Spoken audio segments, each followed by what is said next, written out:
Mensagens que edificam, ministradas pelo pastor Sidney Ferreira.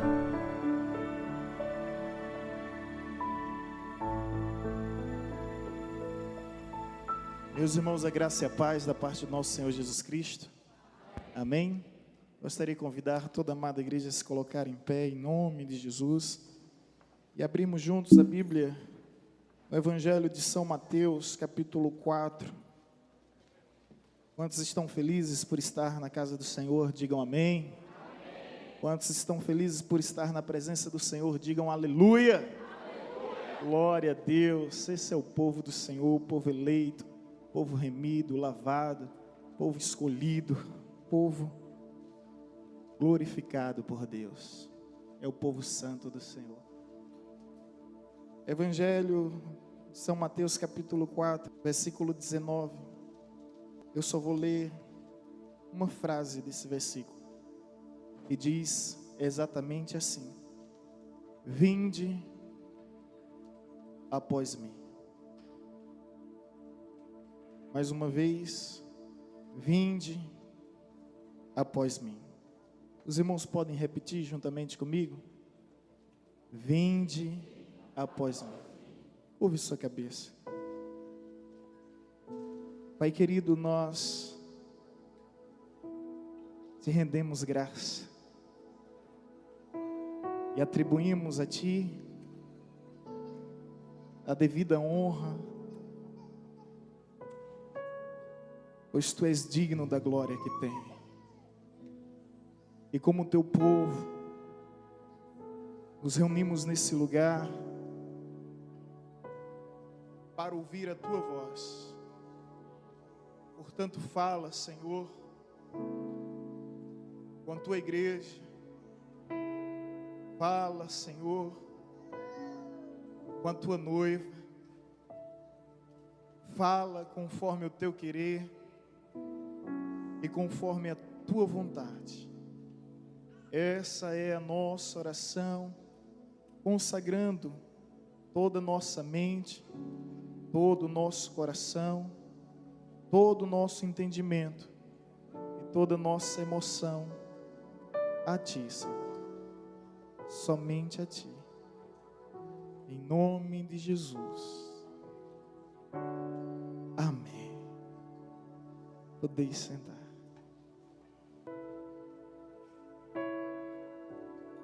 Vinde após mim. O chamado ainda continua. É verdade que os tempos, as épocas, o mundo e as pessoas mudaram, sofreram alterações. No entanto, a mensagem continua sendo a mesma. E ainda hoje podemos sentir essa palavra que ressoa, essa mensagem que reverbera, não somente em nossos ouvidos, mas principalmente, sobretudo, em nossos corações. E a minha oração nessa noite, nesse lugar, é que você seja sensível o suficiente para ouvir a voz daquele que diz: vinde após mim. O interessante é que em momento algum Jesus nos instruiu a irmos após uma religião, um sistema, uma ideologia, uma filosofia. E infelizmente muitas pessoas se encontram equivocadas. Mas não se engane, meu amigo, não se iluda, minha amiga.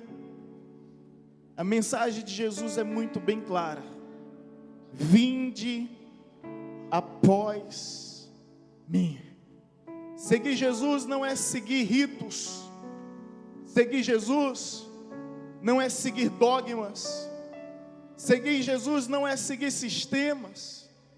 Seguir Jesus não é seguir filosofias humanas.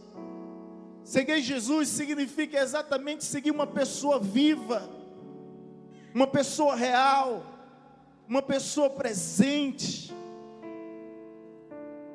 uma pessoa ativa, ao ponto de que diz: vinde após mim.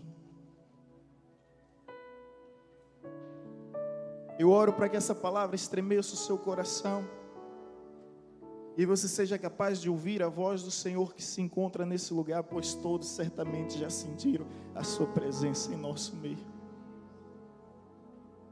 E eu gostaria que você imaginasse comigo Jesus diante de você, olhando para você, nos seus olhos. Não imagine. Tenha certeza. Ele está fazendo isso agora. E Ele te convida: vinde após mim. A mensagem continua a mesma. O Evangelho não foi mudado, não foi alterado. Vinde após mim. Cristo, através do Evangelho, nos promete uma vida abundante. No entanto, é preciso atender o chamado. Vinde após mim. Cristo, por meio do Evangelho, nos garante uma vida plena. Todavia, é necessário atender o chamado. Vinde após mim. Cristo, através do Evangelho, nos garante uma vida vitoriosa. No entanto, é necessário atender ao chamado. Vinde após mim. O Evangelho nos garante vida plena, vida abundante, vida vitoriosa e, sobretudo, vida eterna. No entanto, todavia, contudo, entretanto, porém, há algo a ser considerável. Vinde após mim. Vinde após mim.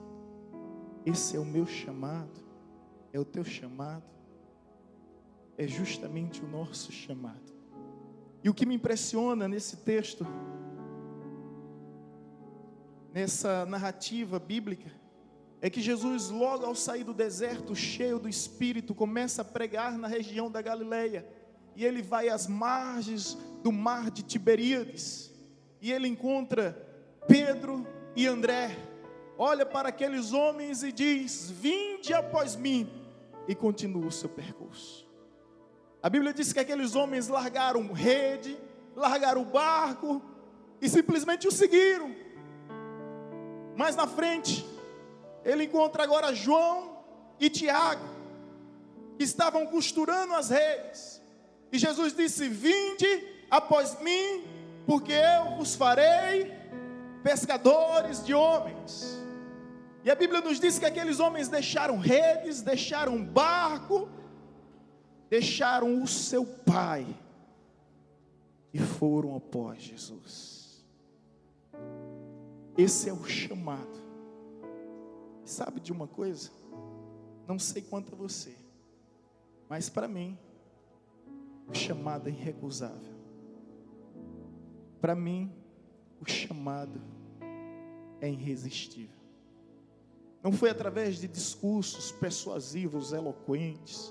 Não foi através de sermões que Jesus convenceu aqueles homens a simplesmente deixarem tudo e todos e segui-lo. E aí eu fico a me perguntar: quem é esse que nos convence simplesmente com o olhar? Quem é esse que é capaz de nos desestruturar? Quem é esse? E quantas vezes eu não me sinto nocauteado com o Evangelho, completamente rendido, completamente entregue, completamente decidido e resoluto a viver os seus planos, a viver os seus sonhos, a viver nos seus caminhos, na certeza que são maiores, na certeza que são melhores do que o meu. E por mais que eu insista, por mais que eu tente, eu não consigo viver sem Ele. Eu ouço dia após dia: esse chamado: vinde após mim. E diante desse texto, algumas considerações importantes a partilhar com os meus irmãos, e entre elas eu percebo que o chamado é irrecusável, a proposta é irrecusável, o convite é irrecusável, simplesmente porque se trata de um privilégio. Se trata de um privilégio você ser escolhido por Deus, você ser eleito por Deus, você ser chamado por Deus. Perceba que eles não foram até Jesus, mas Jesus é quem foi até eles. Perceba que eles não clamaram por Jesus, mas foi Jesus que chamou por eles. E eu fico a me perguntar, logo no início do seu ministério, na formação dos seus discípulos, que seriam os seus apóstolos, os seus representantes, por que Jesus não foi em uma sinagoga? Por que Jesus não foi em um templo? Por que Jesus não visitou uma das escolas rabínicas, que existiam muitas nessa época? Mas porque Jesus procura homens simples, homens humildes, homens ignorantes, homens leigos, homens que por sinal eram brutos. Porque Jesus vai ao encontro desses homens. E é justamente isso que torna o chamado irrecusável. É porque Jesus dá valor àqueles que não têm valor. Jesus dá importância àqueles que não têm importância. Assim foi comigo. Assim foi com a maioria de vocês. Diante de tantas renegações que a vida nos impõe, de repente nós nos deparamos com Jesus que vem ao nosso encontro, sendo nós pescadores, simples pescadores, podendo Ele chamar os religiosos das diversas ramificações e segmentos da religião judaica que existia. Poderia chamar fariseu, escriba, saduceu, zelote, essênio. Poderia chamar um herodiano, um samaritano. Mas Ele vai a esses homens simples. Eu não sei onde você estava quando Jesus lhe chamou, mas certamente você estava em um lugar que jamais pudesse imaginar que ouviria a voz de Deus ao seu encontro. Nós o amamos porque Ele nos amou primeiro. É isso que o Evangelho nos ensina: não foste vós que me escolheste, mas eu escolhi a vós. E longe de mim propagar um fatalismo doentio que nos trata como marionete, não é isso que eu estou falando. Mas eu estou falando da soberania de Deus que sempre prevalece sobre as nossas vidas. Ele me alcançou, Ele te alcançou, Ele nos alcançou. E não adianta fugir, não adianta se esconder. Se você tem chamado, Ele vai te encontrar. O salmista Davi fala isso no Salmo 139. Se suba aos céus, lá está. Se faça a minha cama no mais profundo abismo, lá estás também. Pois tu me teceste no ventre da minha mãe, tu me formaste. Para onde fugirei do teu espírito? Para onde me ausentarei da tua face? Se suba aos céus, lá estás. Se desça às profundezas do mar, lá estás. Não há como fugir de Deus. Então, se você tem um chamado, se renda que só dói menos. Se entregue que dói menos. Portanto, o chamado trata-se desse privilégio. E o interessante, sabe o que é interessante? É que na antiguidade os discípulos escolhiam os mestres. Isso era comum em todas as escolas filosóficas. Os discípulos escolhiam quem seria o seu mestre. Aí você escolhia se seria discípulo de Sócrates, Platão, Aristóteles e tantos outros. Da mesma forma, na religião judaica você escolheria se era discípulo de Gamaliel, de Anás, de Caifás, de Nicodemos ou de José de Arimateia. Mas aqui é diferente. O Evangelho me mostra que já não são os discípulos escolhendo o mestre, mas é o mestre escolhendo os seus discípulos. Você já parou para perceber que você é escolhido de Deus? Por isso que eu digo que privilégio, que honra. Que honra. Tem muitos aí que se gabam de ter sido escolhido por um político, ter sido escolhido pelo empresário, ter sido escolhido por alguém para representar algo. Mas não há privilégio maior do que essa convicção de que fomos escolhidos por Deus. Por Deus. O maior evangelista do século XX, pastor Billy Graham, ainda vivo, ele foi conselheiro da maioria dos presidentes dos Estados Unidos entre a década de 60 até a década de 90. Seu ministério teve uma explosão global, nunca nenhum homem teve tanto alcance. Um dia, se reúnem alguns homens influentes e disseram: Senhor Billy Graham, nós temos uma proposta para você. Estudamos, analisamos a causa e, por incrível, unanimemente decidimos e escolhemos o Senhor para ser o candidato à presidência dos Estados Unidos.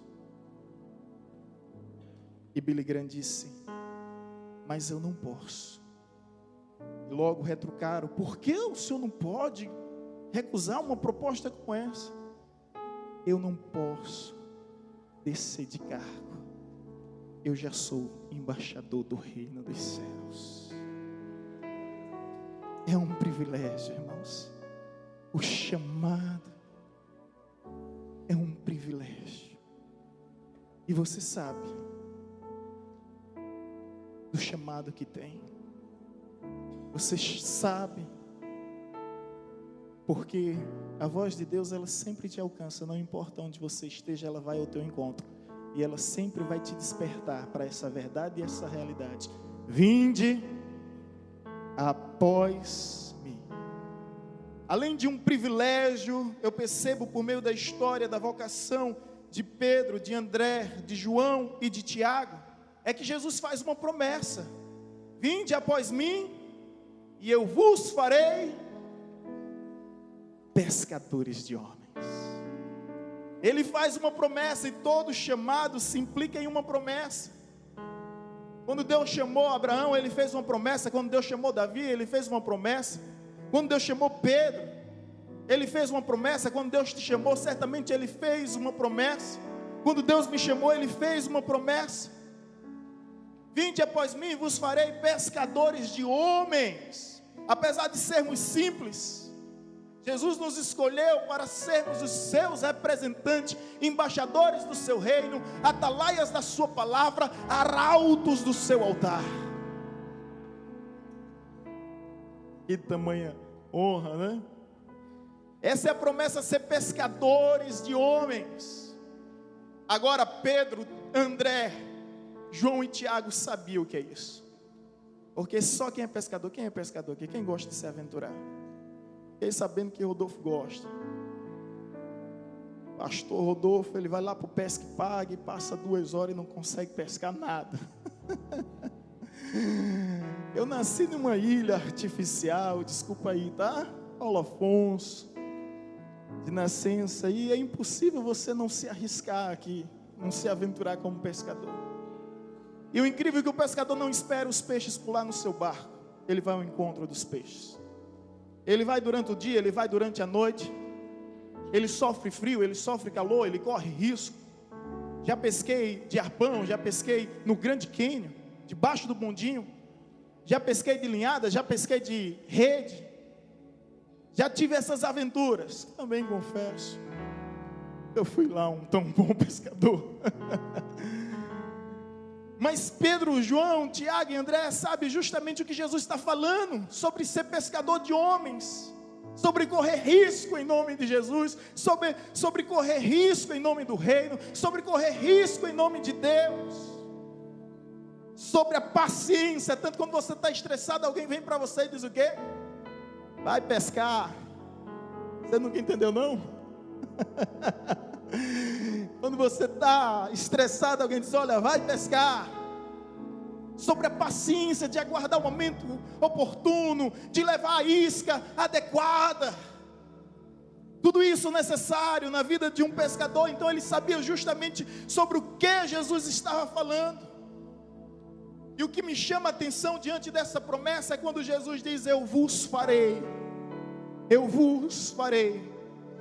Se há um chamado de Deus na sua vida, também há uma promessa. Eu não sei que promessa é essa, mas eu venho aqui da parte de Deus ressuscitar este sonho, ressuscitar esta esperança, ressuscitar essa chama que um dia ardia no teu coração, com desejo de louvar, com desejo de pregar, com desejo de ensinar, com desejo de ser um pregador, um cantor, um evangelista. Ei, escuta, quem faz é Deus. Em Cristo Jesus eu vos farei. Eu não me tornei pastor depois que passei 4 anos no seminário interno, confinado, sem acesso à TV, e no final recebi um diploma. Não foi ali que eu me tornei um pastor. Eu não me tornei um pastor quando me submeti durante 2 anos a um exame probatório que analisava toda a sua vida, e no final tinha uma sabatina com perguntas e questionamentos moral, ético, bíblico, teológico e denominacional.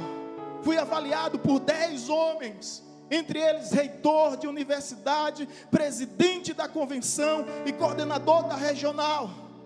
E quando fui aprovado, não foi ali que Deus me fez pastor.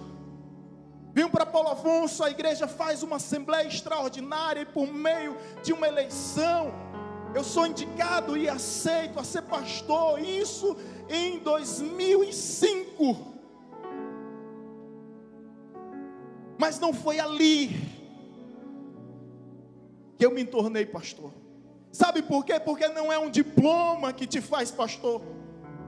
Sabe por quê? Porque não é uma aprovação de um exame que te faz pastor. Sabe por quê? Porque não é um resultado de uma eleição que te faz pastor. É Deus quem nos faz pastor. Vinde até mim e eu vos farei. E eu sei que eu estou diante de missionários, eu sei que eu estou diante de profetas, eu sei que eu estou diante de evangelistas, eu sei que eu estou diante de educadores, eu sei que eu estou diante de ministros de louvores que estão com seu chamado enterrado. Mas escuta uma coisa, é Cristo que diz: eu vos farei pescadores de homens. É Ele quem faz, é Ele quem faz.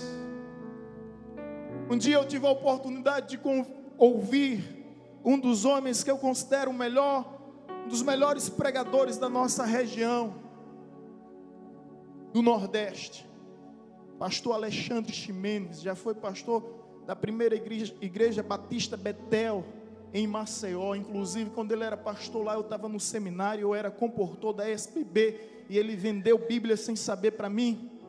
Minha tia foi membro daquela igreja e ele vendeu Bíblia para ajudar o seminarista.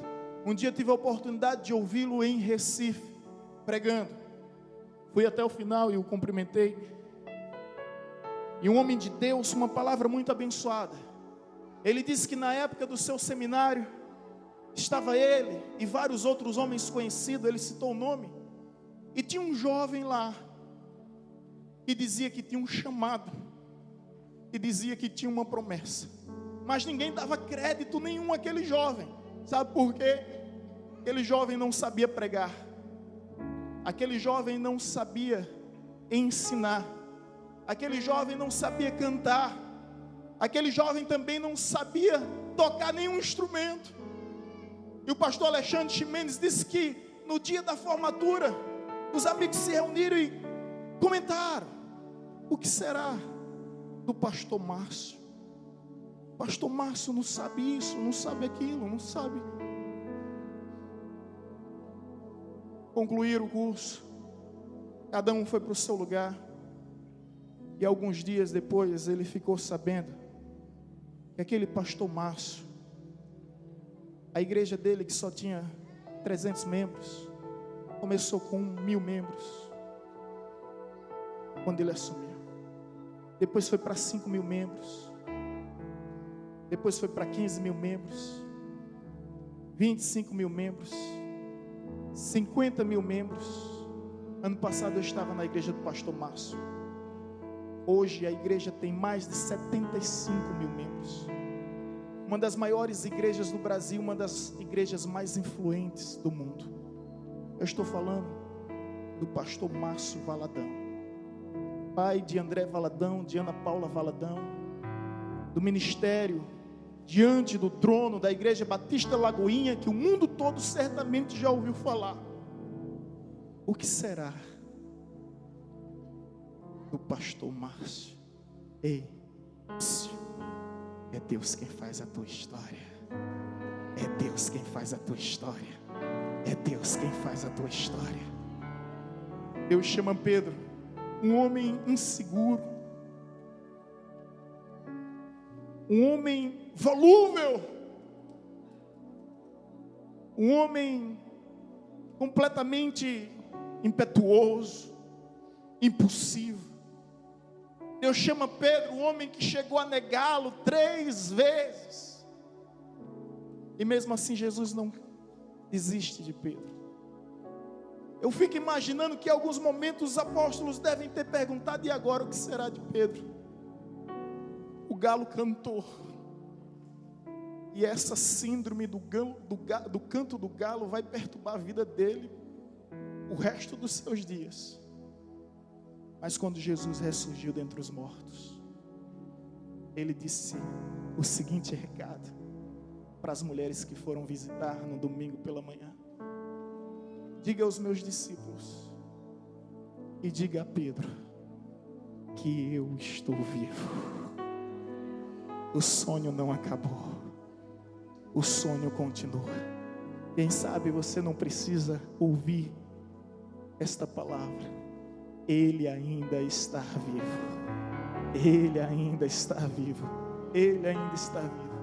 Eu fiquei a me perguntar: mas por que Jesus, o Senhor disse: diga aos meus discípulos e a Pedro? Porque se Jesus dissesse: diga aos meus discípulos que eu estou vivo, certamente Pedro não atenderia, não ouviria, porque Pedro já não se considerava mais discípulo. Pedro tinha negado.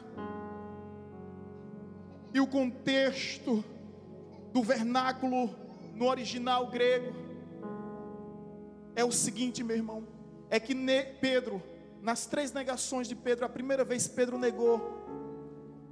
Ele negou: não, nunca vi Jesus, eu nem conheço. E o pessoal: mas você parece com eles, se veste como eles. Não sei. A segunda vez ele jurou por si mesmo: eu juro por mim mesmo que eu nunca vi esse homem. Mas a terceira vez ele apraguejou. Sabe o que significa isso? Pedro disse: eu juro por Deus, eu não sei quem é Jesus. Por isso que se Jesus dissesse: diga aos meus discípulos que eu estou vivo, Pedro não se colocaria entre os discípulos, porque o que ele fez foi grave, o que ele fez foi sério. Mas Jesus disse: diga aos meus discípulos e a Pedro. Quantos Pedros devem existir em nosso meio aqui? Mas Jesus está aqui neste lugar para te dizer: Ele está vivo, Ele está vivo, Ele está vivo. Aleluia! Ele está vivo. Talvez o sonho morreu no seu coração, mas Ele é poderoso para ressuscitar o teu chamado. E o que foi Pedro? Depois uma pregação de Pedro, uma pregação. Faz 10 anos que eu tenho de ministério, estou indo para 11 anos de ministério. Eu tento isso, não consigo. Mas uma pregação de Pedro, 3.000 pessoas se converteram. Imagine, eu falei que eu tenho 11 anos, né? E a evangelizadora, que tem 47 anos e nunca conseguiu isso. Em uma só pregação. Olha só, Deus não te vê como os homens te vê. Os homens olham para você e de repente erra, e de repente falha. A Bíblia nos diz que o pai de Davi, ao olhar para ele, errou. Que o profeta, ao olhar para Davi, errou. O seu pai errou. O seu pai Jessé errou. O profeta Samuel errou. Mas Deus, quando olha para você, não erra. Deus não erra. Deus não erra. Deus disse: é esse o homem segundo o meu coração. Deus não erra. Teu pai pode errar, teus pais podem errar, teus familiares podem errar, teus líderes podem errar, mas Deus não erra. Se Deus disse é você mesmo, em nome de Jesus. Não há como ser outro. Se Deus disse que é você mesmo. Por isso, irmão, se entrega logo que dói menos. Dura coisa é recalcitrares contra os aguilhões. Não adianta fugir de Deus. Quanto mais você foge, você sofre. Vinde após mim. É um privilégio, há uma promessa, mas um detalhe: há uma renúncia, há um sacrifício, há uma entrega. O texto nos diz que Pedro e André imediatamente deixaram para seguir a Jesus. E o texto depois vai nos dizer, é interessante, não sei se você está com a Bíblia aberta, mas o versículo 22 diz: então eles no mesmo instante, deixando o barco e seu pai o seguiram. Repita comigo: deixando o barco e o seu pai o seguiram. Novamente: deixando o barco e o seu pai o seguiram. Sabe o que isso significa? Que o chamado de Deus se implica em renúncia. E para você ir após Cristo, seguir os passos de Cristo, às vezes é deixar o barco. O que é deixar o barco, pastor? É deixar coisas, lugares, ambientes, objetos, deixar coisas. Mas o texto não diz que ele só deixou o barco. Ele deixou também quem? Deixou o pai. Vinde após mim significa também deixar pessoas, vínculos afetivos, amizades que não te influencia para o bem,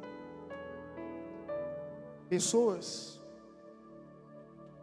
que não influenciam positivamente a sua vida. A Bíblia nos diz que imediatamente eles deixaram o barco e deixaram o pai. Eles deixaram o emprego. E às vezes eu fico pensando, eles não pediram time. Ops, peraí, Jesus, deixa eu ponderar, refletir se vai valer a pena ou se não vai valer. Quais são as vantagens e desvantagens? Imediatamente. Às vezes seguir Jesus significa deixar o emprego. E deixa eu te dizer uma coisa: o emprego era rentável.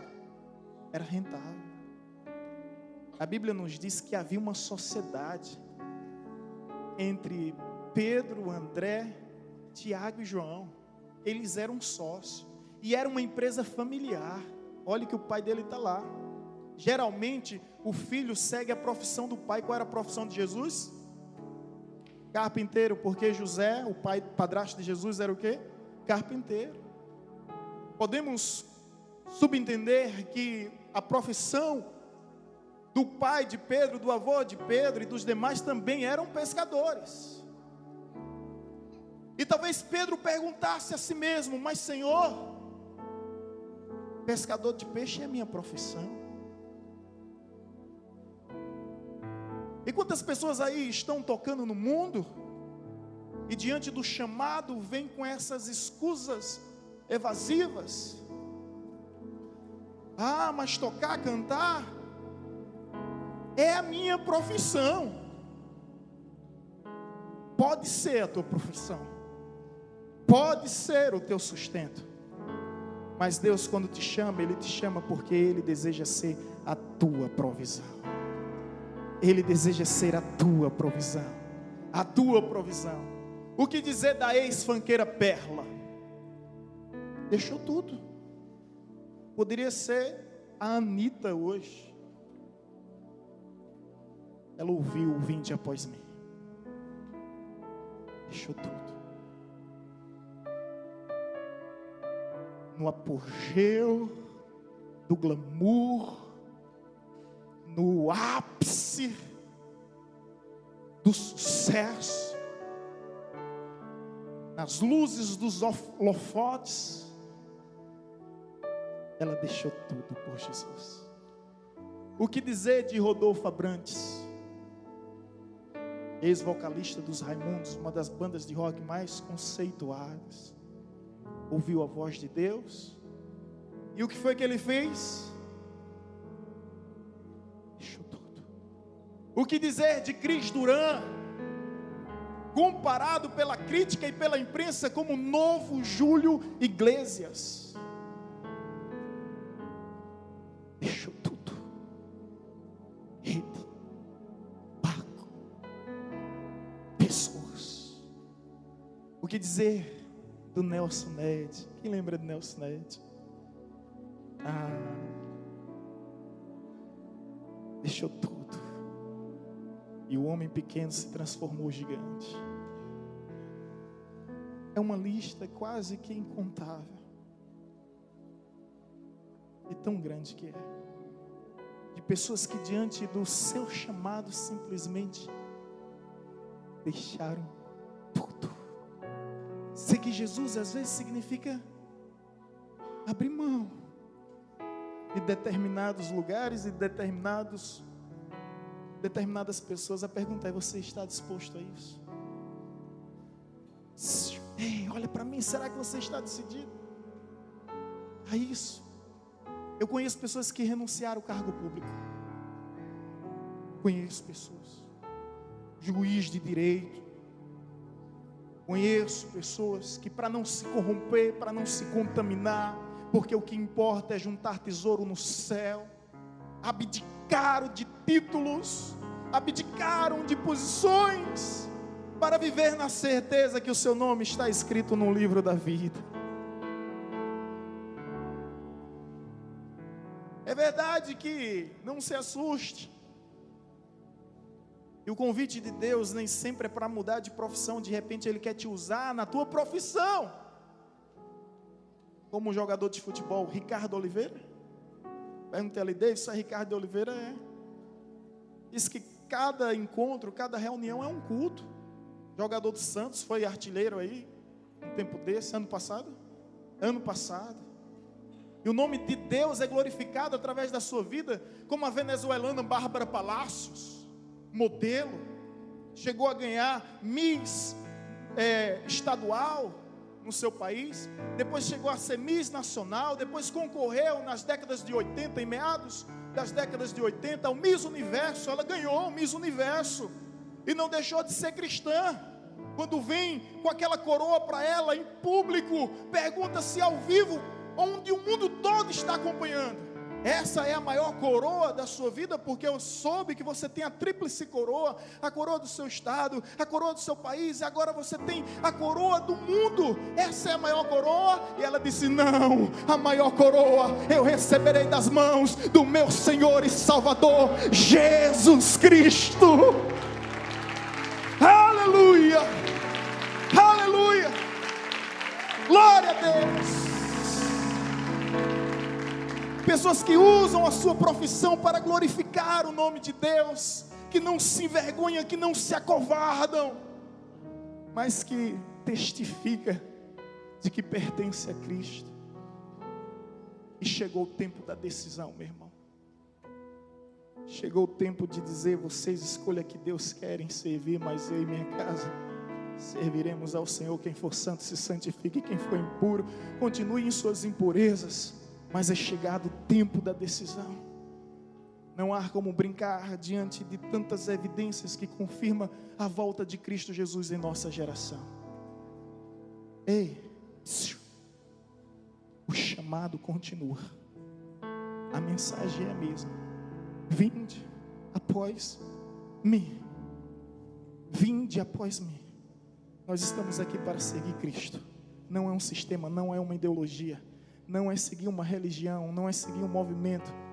É seguir Cristo, é seguir uma pessoa viva, uma pessoa real, uma pessoa presente, uma pessoa que está aqui, agora, nesse lugar. E ela vai ao teu encontro e faz a mesma pergunta, pois a pergunta permanece. Faz a mesma proposta: vinde após mim.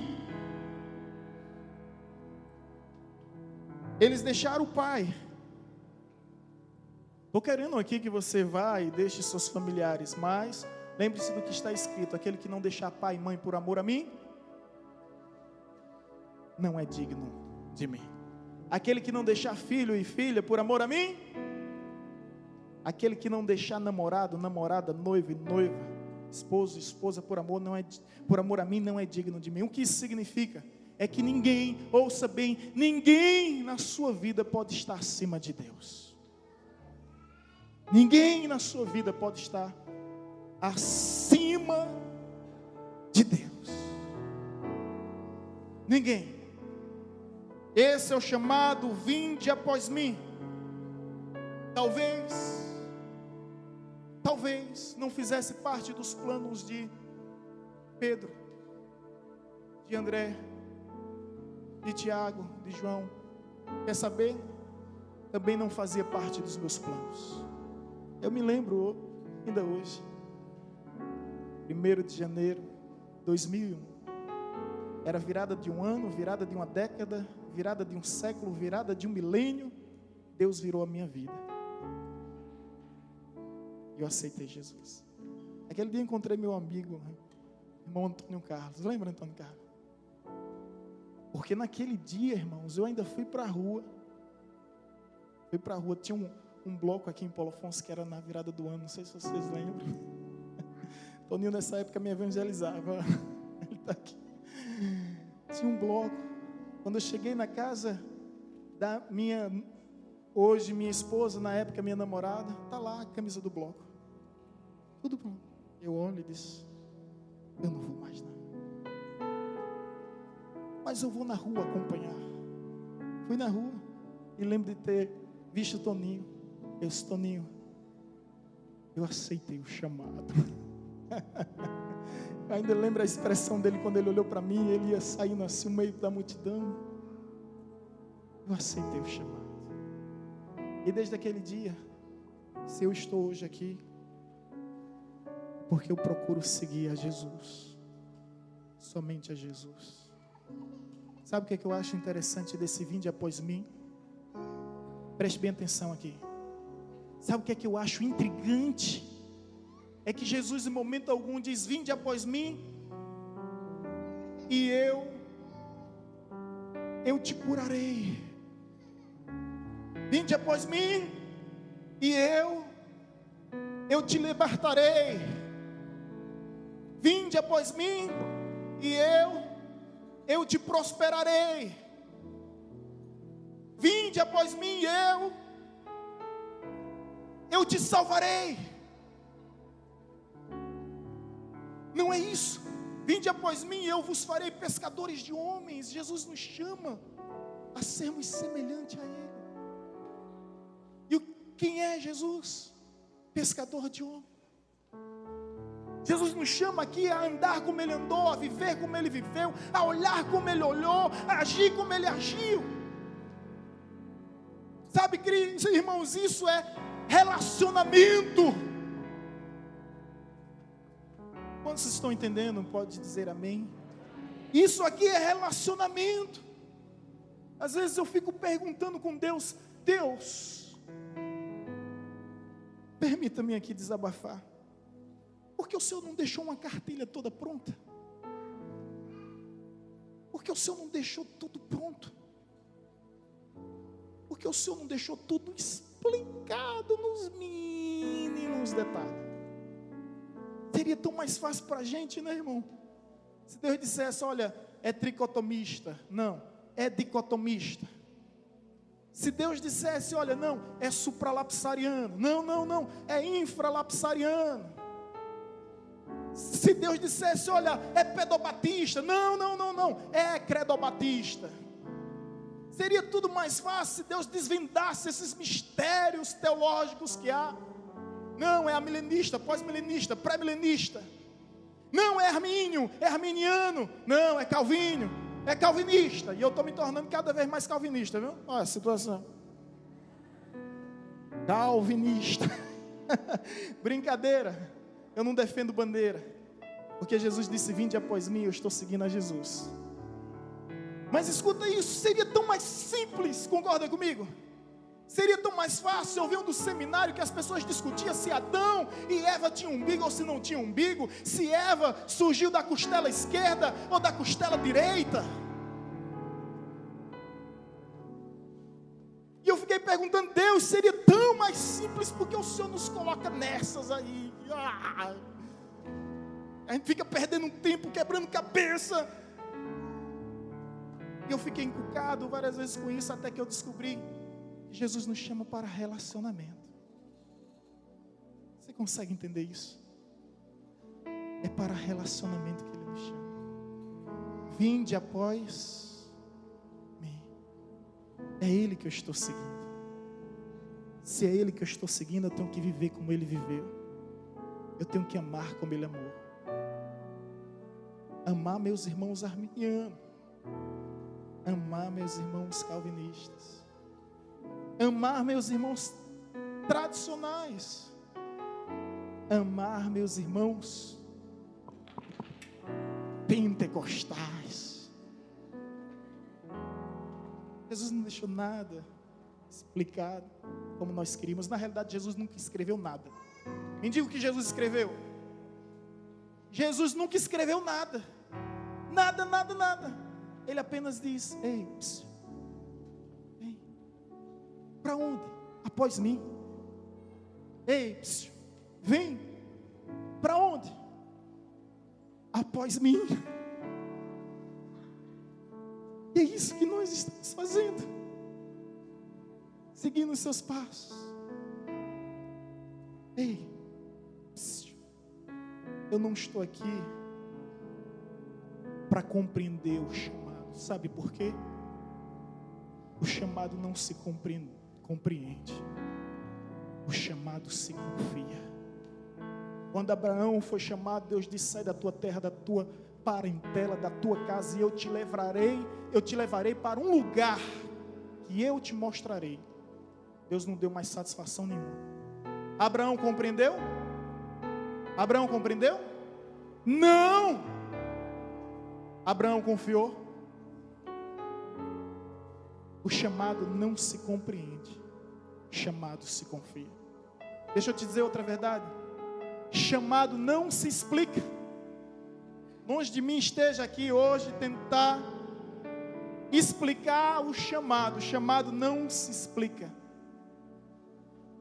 Não tem como explicar chamado se vive. Amém? Chamado não compreende, chamado confia, chamado não se explica, chamado se vive. Portanto, se você tem um chamado que arde no seu coração, que existe aquecendo, ardendo, com toda a efervescência do Espírito sobre a tua vida, se há esse chamado e você reconhece que de fato esse chamado existe, eu só quero te dizer uma coisa. Olha para mim aqui, ó. E se Pedro e André e João e Tiago não tivessem aceitado aquele chamado, eles seriam apenas anônimos. E quantos anônimos já não passaram pela história? O anônimo, ele passa pela história, ele conta a história. Mas Deus te deu um chamado para você ter nome, para você ter identidade, para você se perpetuar na história, não porque contou a história, não porque passou pela história, mas porque mudou a história. O chamado de Deus para as nossas vidas é para mudar histórias. Mudar histórias. Pedro poderia ter te perguntado: Senhor, há tantos barcos, o Senhor quer o meu? Há tantos homens, o Senhor quer a mim? Não se explica. Não tem como explicar. É você fazer o quê? Se Deus foi com tua cara e Deus disse é você. Fazer o que se Deus te escolheu, chamou você? Agora Deus te chamou para te dar um nome, Deus te chamou para te dar uma história. Saia do anonimato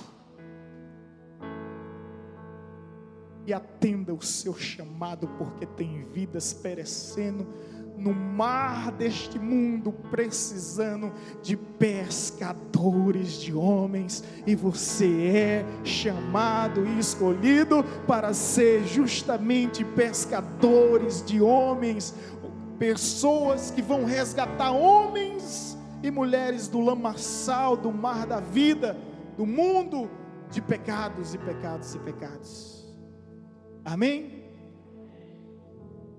E o chamado ainda ressoa: vinde após mim. Eu te convido a se colocar em pé, ministério de louvor.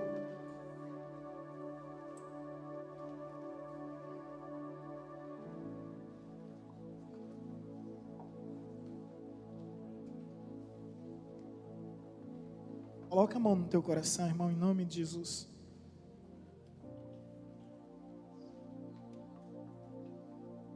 Vinde após mim, disse o Senhor, a certo homem: vinde após mim, e vos farei pescadores de homens. Jesus, que andou nas margens da Galileia, nas margens do mar de Tiberíades, ele passeia nessa hora, nesse lugar. E ele vem ao teu encontro, ele cria situações, ele cria meios, ele cria formas, e proporciona esse encontro com ele, e promove esse encontro com ele. Ele vem a ti e diz mais uma vez: vinde após mim, vinde após mim, vinde após mim. Que essa palavra possa arder e queimar em seu coração, em nome de Jesus. Eu convido o ministério de louvor a estar louvando ao Senhor.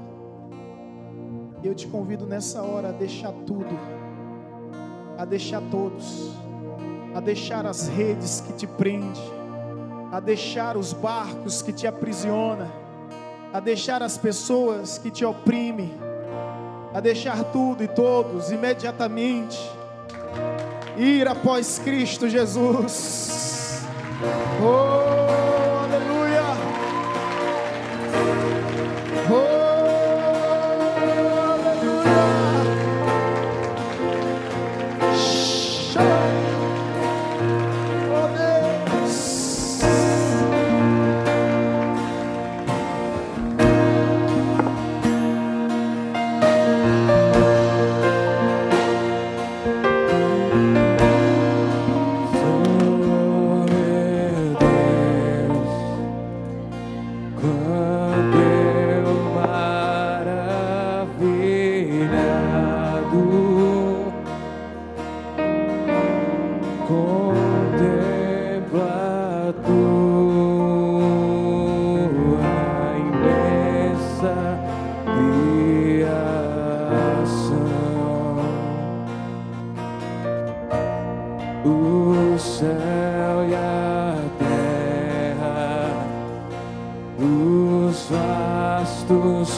ressuscita o teu chamado nessa hora, meu irmão.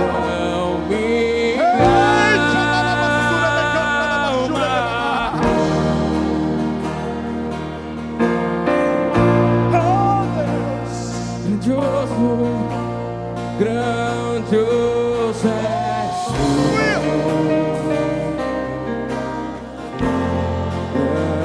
grandioso és tu. Oh, verdade, Jesus escreveu das tuas. Então minha alma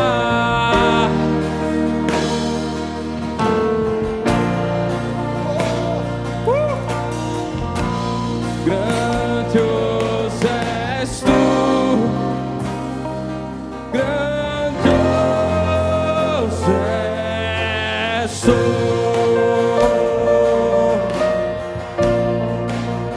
Oh, aleluia. Ao caminhar nas matas e florestas,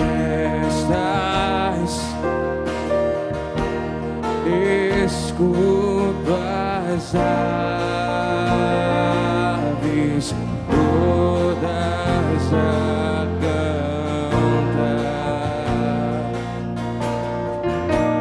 olhando os montes e vales e campinas, em tudo vejo teu poder sem par. Então minha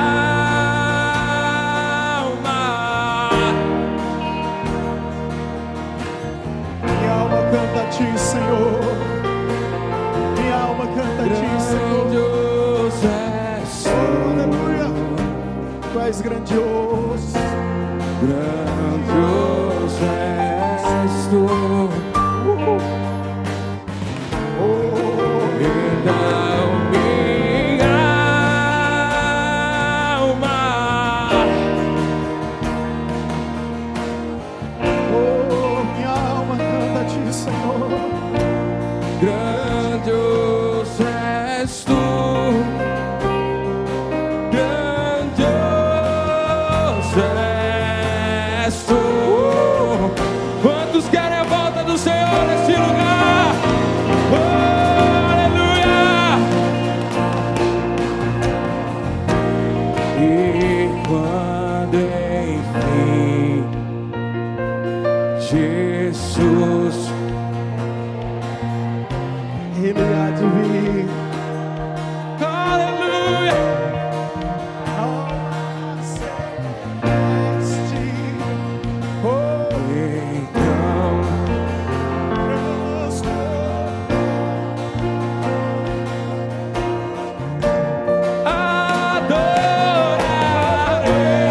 adorarei, prostrado e para sempre.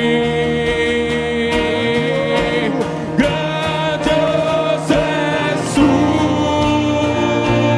meu Deus, hei de cantar. Então minha alma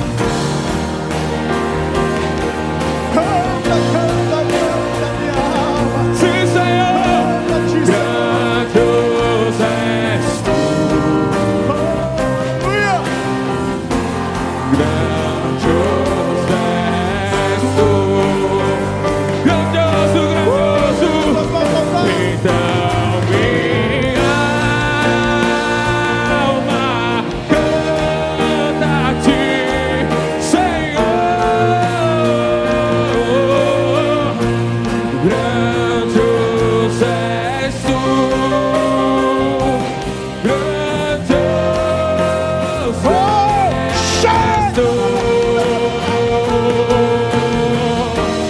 Então minha alma Oh, aleluia. Oh, Deus, minha alma canta a ti, Senhor.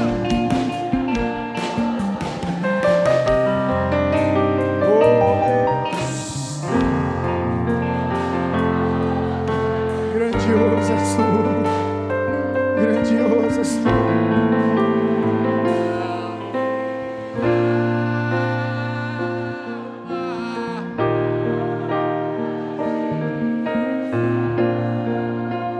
Eita, Jesus. grandioso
Sabe, querido, há uma unção muito forte nesse culto.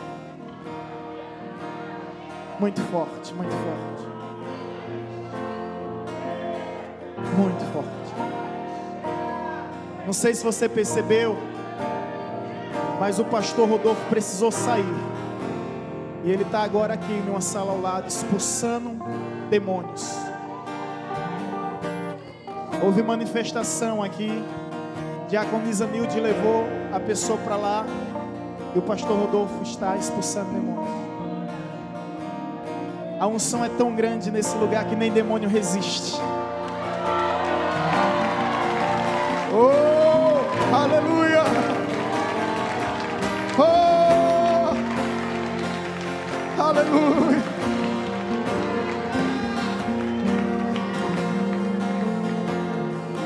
Oh, Deus!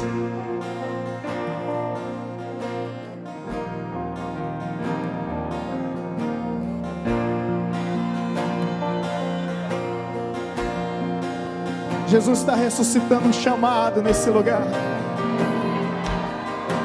Jesus está ressuscitando chamados nesse lugar. Vinde após mim, diz o Senhor a ti. Em algum momento você desistiu, porque você seguiu ideologias, seguiu dogmas, seguiu filosofias. Mas Jesus olha novamente para você. Jesus vem novamente ao teu encontro e diz: vinde após mim, após mim, após mim.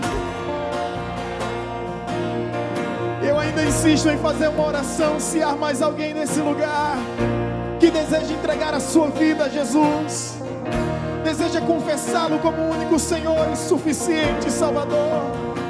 Se há mais alguém nesse lugar que deseja erguer as suas mãos aos céus e dizer: a partir de hoje, eu sou teu, Senhor, totalmente teu. São teus passos que eu vou seguir, é a tua voz que eu vou ouvir, é nos teus caminhos que eu vou andar. Se há alguém, se há mais alguém, porque os céus já se encontram em festa. Os céus já se encontram em festa. Mas eu ainda insisto em perguntar se há mais alguém nesse lugar que deseja entregar a sua vida a Jesus. Aonde você estiver, saia, querido. É chegada a sua hora, é chegada a sua vez. É o seu dia. Oh, aleluia. Glória a Deus. Glória a Deus. Jesus te chama. Jesus te chama. Oh, aleluia. Adora a igreja.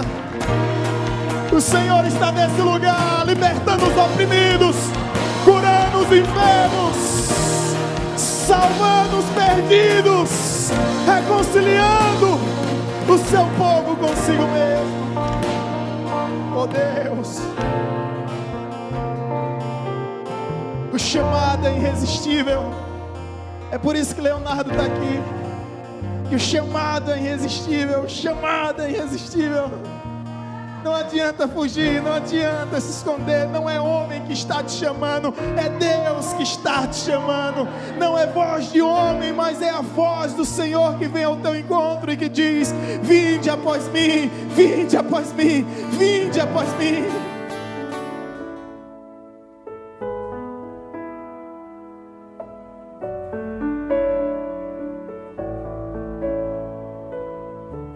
Você acabou de ouvir uma mensagem ministrada pelo pastor Sidney Ferreira, da Igreja Batista Evangelizadora.